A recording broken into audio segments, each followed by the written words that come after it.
Hah? Kayak, eh,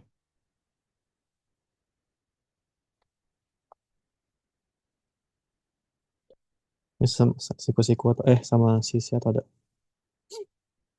Anggap aja Iya, sama sisi. sama sisi.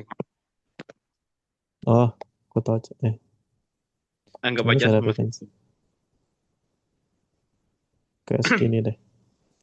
Ya, jadi kan A atau A.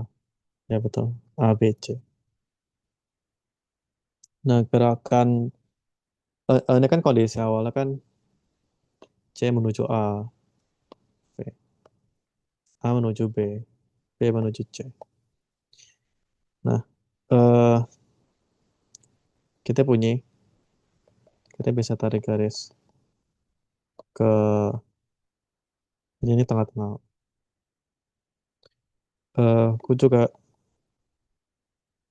lalu garis-garis yang tengah-tengah tuh kita sebut garis median. Garis yang titik-titik tuh garis median namanya.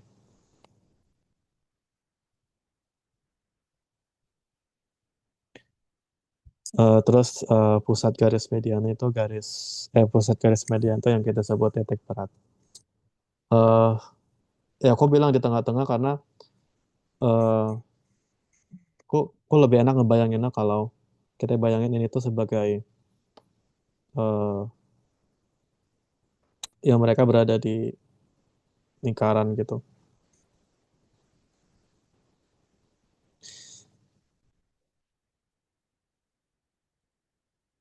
Ini cara. Ya, kayak gitu deh. Berarti yang ini harus. Oke. Nah, eh, kalau kalian kan kalau aku gambar kayak gini, kelihatan kalau eh, titik baratnya itu ya pusat lingkaran kan. Itu saat ini dia pusat. Jadi titik berat itu kan ada di pusat lingkaran. Jadi kita bisa meninjau gerak ini di koordinat polar atau sebagai gerak melingkar, tapi gerak melingkar itu ada komponen kecepatan radialnya. Jadi kalau kau perhatiin, misal kau bilang titik C, misal kau bilang titik C ini kan, terus aku bikin gambar lebih panjang aja, V-nya. Nah, V ini,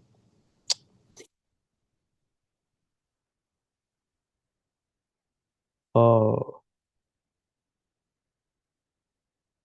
oke, V ini kan membentuk suatu sudut terhadap salah satu garis median di sini. Nah, sudut ini kita sebut sebagai theta. Tapi secara definisi, garis median itu membagi kedua sisi ini sama sama panjang. Karena dia membagi kedua sisi sama panjang, maka dia juga membagi kedua sudut sama besar. Jelas tak? Jelas. Jelas. Jadi aku bisa gunakan basis seperti ini. Terus aku bikin eh, basis di mana salah satu vektornya itu diproyeksi ke pusat lingkaran. Dan vektor lainnya diproyeksi tangensial terhadap lingkaran. Jadi kalau kalian lihat, nah garis yang ini otomatis V cos theta. Yang ini langsung dapat V sin theta. Jadi kalau kenapa cosnya itu itu jawabannya. Kalau proyeksiin ke pusat lingkaran atau ke titik berat segitiga. Kok ada titik segitiga? Bukannya J ngarah ke B ya atau ke A? A menuju B, B menuju C, C Yang menuju A. yang arah ke A itu yang totalnya resultannya. Hah?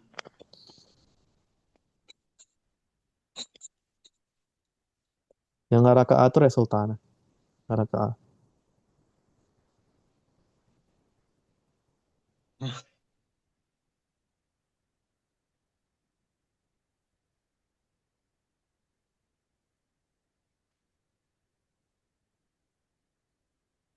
Ya, tetap pakai prinsip superposisi lah. Eh,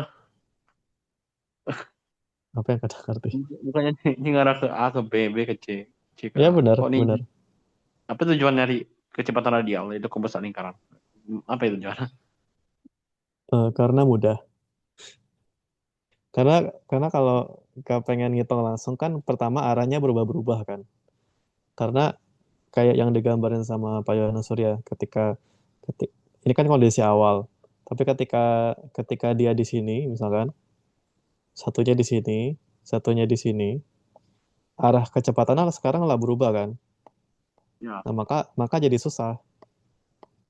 Maka jadi susah. Sedangkan kalau pecah menjadi komponen radial dan tangensial, ternyata komponen radial dan tangensialnya itu konstan besarnya dan arahnya juga karena komponen radial selalu radial, arahnya komponen tangensial selalu tangensial.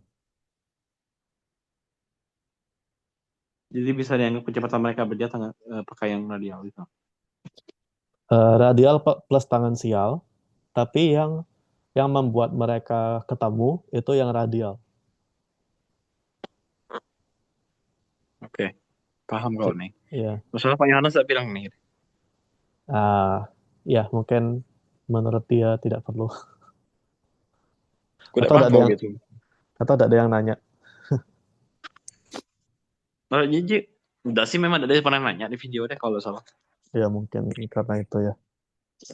Di video sih Jiji bilang, memang ada Jiji bilang kecepatannya ini selalu V cos theta dan V itu berubah-ubah. Tapi kalau dilihat di sini V cos theta itu selalu sama. Aku mikir ngapain selalu sama, kayak 7 kali lebih ngulang video. Ya, Jadi belum selesai nonton video sampai sekarang. Padahal rencana aku nonton 3 video hari ini. Tapi ya udah, hehe, hehe. Ya udah. tak sempat tak ada minggu ini aku habisin kuliah. Kak Cobela. Enggak kalau kalau ya Kak Cobela. Kalau udah sempat dapet.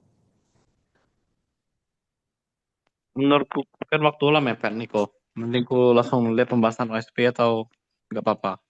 Karena coba pembahasan OSP. Kalau Kak ngerti sih dapet. Nggak, maksudku mending lihat pembahasan OSP atau eh, lanjut kuliah dan sambil lihat lo soal mekanika satu. Kak coba lihat pembahasan OSP. Kalau Kak ngerti, Kak lanjut belajar yang OSP. Tapi kalau Kak menyerah, Kak balik ke mekanika satu. Oke.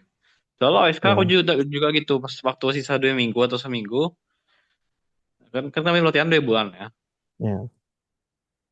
1 bulan pertama tuh di Spena masih belum full di mata pelajaran. Hmm, Yang pelajaran masuk loh. hmm, Di seminggu kedua lah full. hmm. Dan pas sisa seminggu tuh aku tuh spam soal OSK, bener-bener spam. Oh, Tiap hari ini soal. Paham nggak paham? Dipahamin. iya. Gitu. Tuh lo ngapain aku kayak belajar tuh dari arah Tapi lompat-lompat tapi kalau ya, maju tapi maju. kalau mau spam soal ya bagusnya Kak ngerti gitu. Kalau Kak nggak ngerti jadinya sia-sia. Aku udah ngerti, ya ya sia-sia Nah itu justru. masalah. Nah itu masalahnya. Karena aku udah ngerti, aku ngulang tuh banyak banget. Aku udah ngerti terus. Aku Ya, ngulang sampai paham, tapi lama banget. Jadi kayak banyak waktu terbang. Kalau aku pakai ya. waktu dulu kayak nonton kuliah, cuma kalau nonton sama Yohanes pas tuh. Tapi kalau aku nonton ya, sekarang aku tinggal perdalamin OSP deh. Oke, Cuman, cuman dulu aku udah tahu ada videonya Pak Yohanes. oke. Ya Kak cobalah kalau kalau Kak paham solusi OSP, Kak bisa lanjut solusi OSP. Tapi kalau Kak tidak paham, Kak mendingan tetap balik ke hal yang Kak paham lagi ke materinya Yohanes Surya. Ya, besok terakhir pelatihan. Cobalah. Ya siapa tahu besok tiba-tiba Kak bisa ngabisin semuanya. Udah sebakal tempat. Mana yang Oh, ngerjain ya. soal. Soal tuh cuma hari ini aku bersih ngerjain satu soal doang. 1,6 nggak usah. 1,6 bukanlah kita lah bahas kemarin. Emang ya? Bukan 1,6. 1,6 Bukan, yang bukan, mana? bukan. Yang mana sih? Bentar. Kalau salah J parabola. parabola. Ini, Nah ya, coba saya ngerjain. ngerti? Ngerti? Sorry. Lumayan gampang juga. Tapi memang gampang sih masalah. Iya. Oke. Yang ini lah clear atau lagi ada yang aneh? Nah, aku dapat kenapa? Mungkin ada satu pertanyaan lagi. Ya. Jika pakai V sama S per T, lalu tukar, kan kapan ketemu T sama dengan S per V. Hmm. Tapi ngapain ya saja pakai H gitu? H. Ya, pakai H aja pakai tinggi. Itu kan L yang miring itu kan. Nah, cari H. Coba aku lihat solusi ya. Ada tidak di situ? Ya kan yang Tidak. dicari, ini. Ini yang dicari kan? Loh, kok beda sama yang di YouTube? Hah? Iya, beda cari di YouTube. Tapi sampai-sampai duel per 3V di akhir. Kalau di YouTube Ya, tuh gini. Kalau di YouTube tuh gini, tinggi segitiga dibagi sampai kecepatan V cos theta.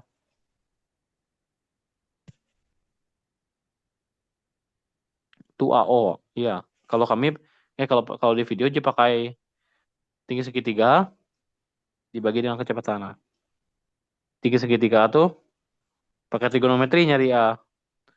Berarti L sin atau cos ya? Aku lupa. Bentar, coba aku bayangin. Em, aku lupa deh. Nah, sekarang pertanyaannya adalah kalau ini segitiga sama sisi, panjangnya ini L. Nah, kecepatan dia ini sama V, ini V, ya, ini V. ya bener lah H-nya dari A ke pusat kan? Bener. Masa? Ya. Ini kan H-nya dari A ke titik pusat. Pertanyaannya berapa waktu yang dibutuhkan untuk dia sampai ke titik tengah? Bukannya Berapa waktu yang tinggi dibutuhkan? segitiga. Coba tengok rumusnya. Berapa waktunya? Nah, mungkin kita pikir, Aku juga dapatnya gitu dengan nyari H. enggak, H enggak usah pakai segitiga. diferensial. Enggak usah pakai integral, enggak usah pakai diferensial. Sekarang gini, kita lihat dulu. Dia bergerak ke sana. Atau mungkin aku salah paham. Lihat ini titik beratnya ke sana. Komponen sini apa? Kalau ini theta, ini apa? V cos. Nah, Oke, dia yang ke arah titik beratnya. Sekarang lihat yang di sini. Ini V. Dia ada ke arah titik berat juga. Ini kalau ini V, ini apa? V cos. Nah, sekarang lihat sini. Ini dia ngejar sana dengan V. Ini yang ke sini apa? V cos theta lagi, betul nggak? Ya kan? Jadi V cos theta. Aneh. Setiap saat kecepatan yang mengarah oh, ke titik berat itu selalu V cos theta.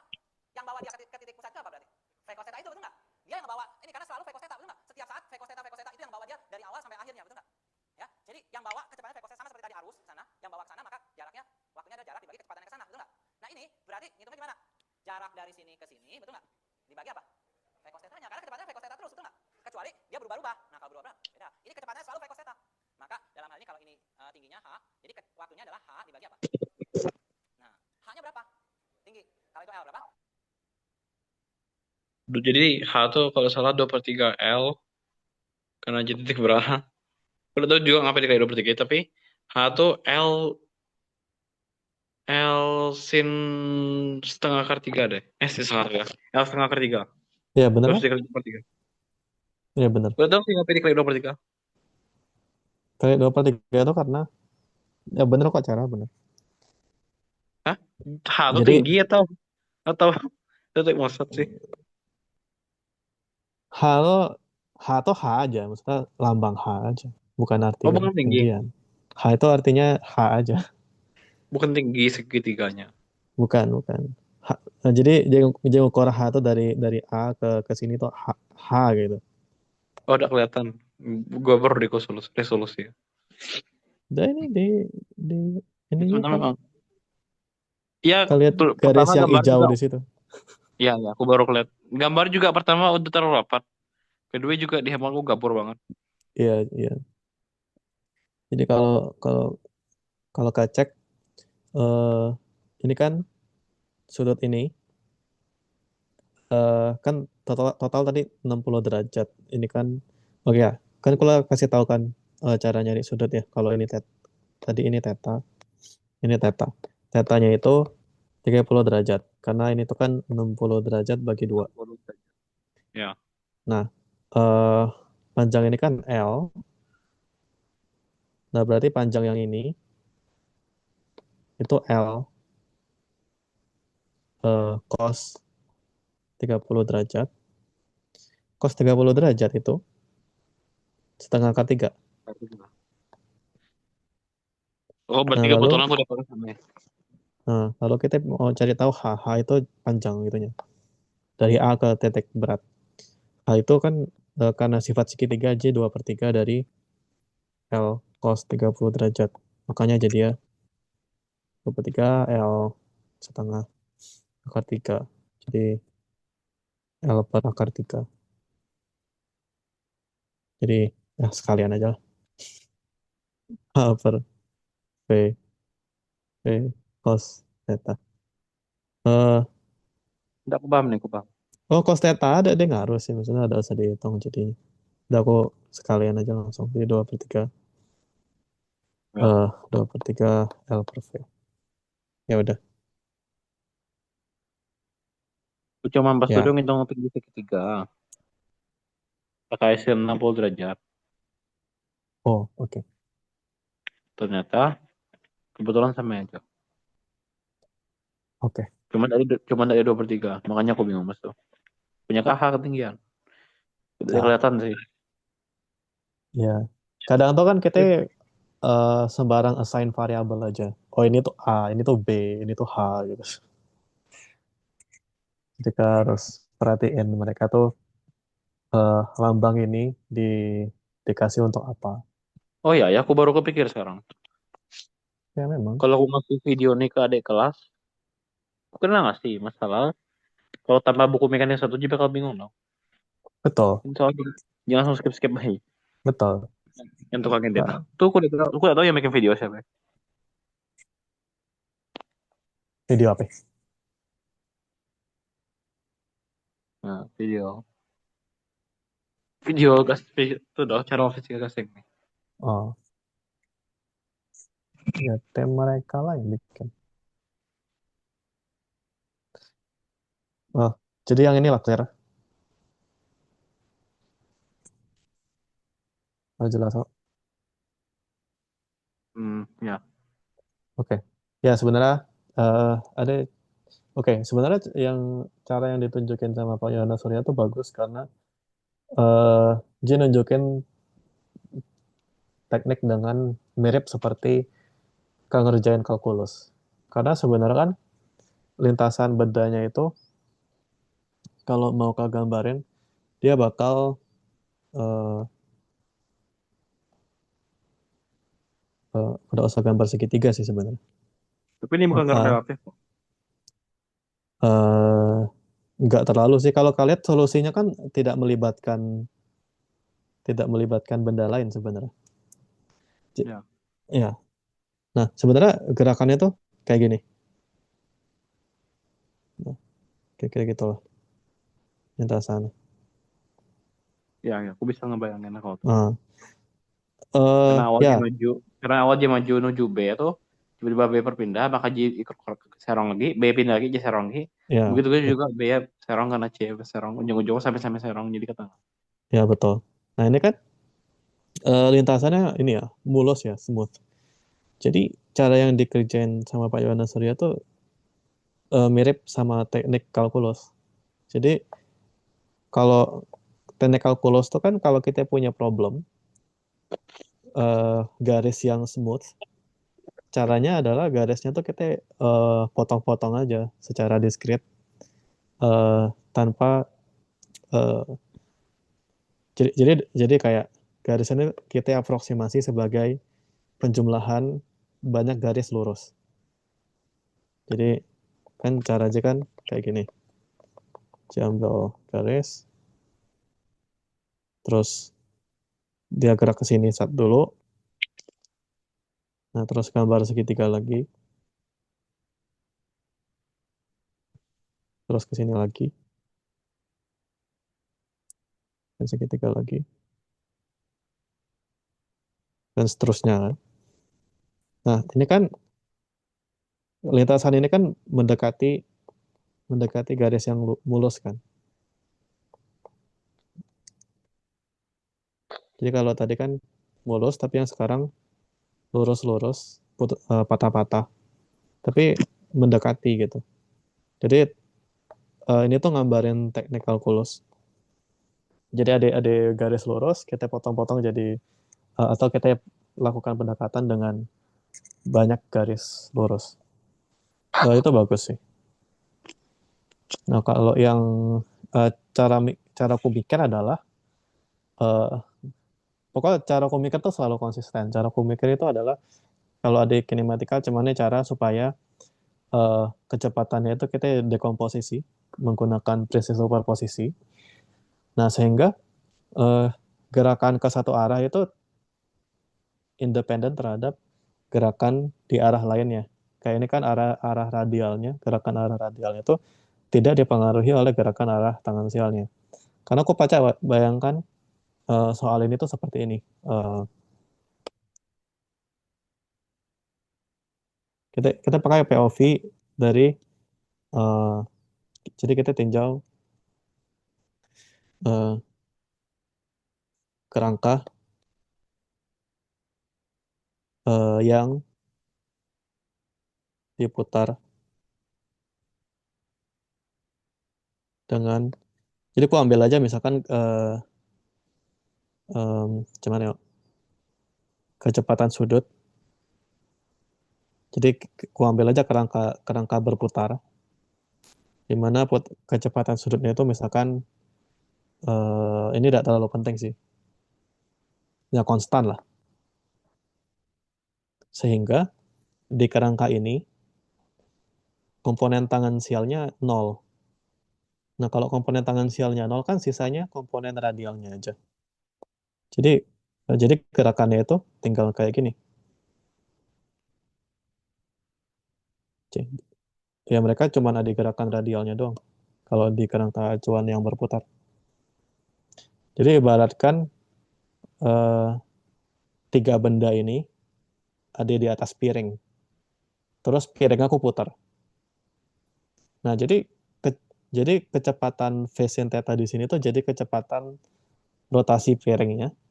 Nah, sedangkan benda ini masing-masing berjalan maju ke pusat piring.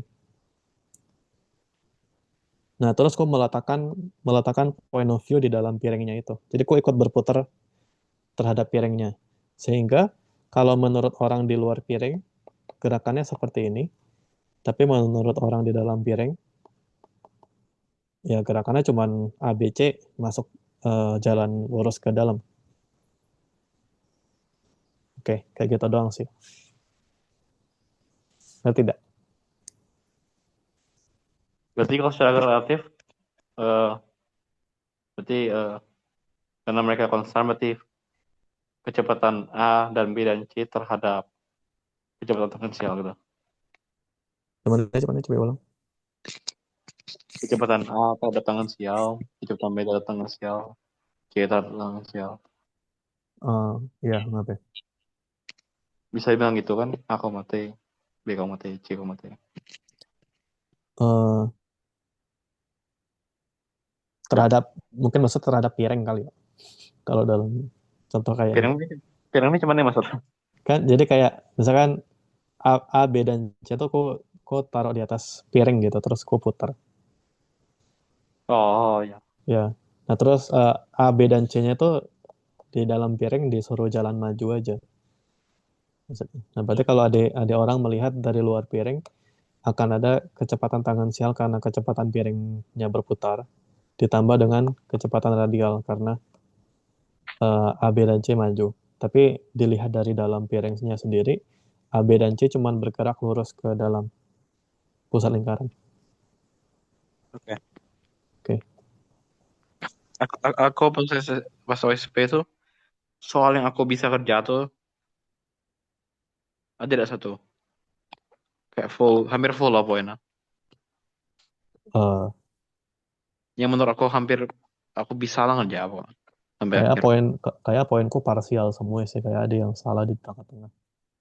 Oh, ada yang kayak hampir benar gitu.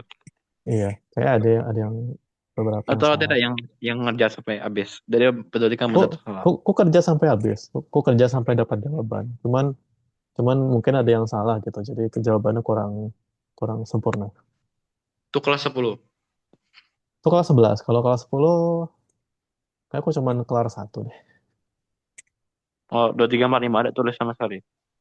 Tulis tetap ditulis, tetap dikerjain. Bang, Cuman tidak bang terlalu mulai. ngerti.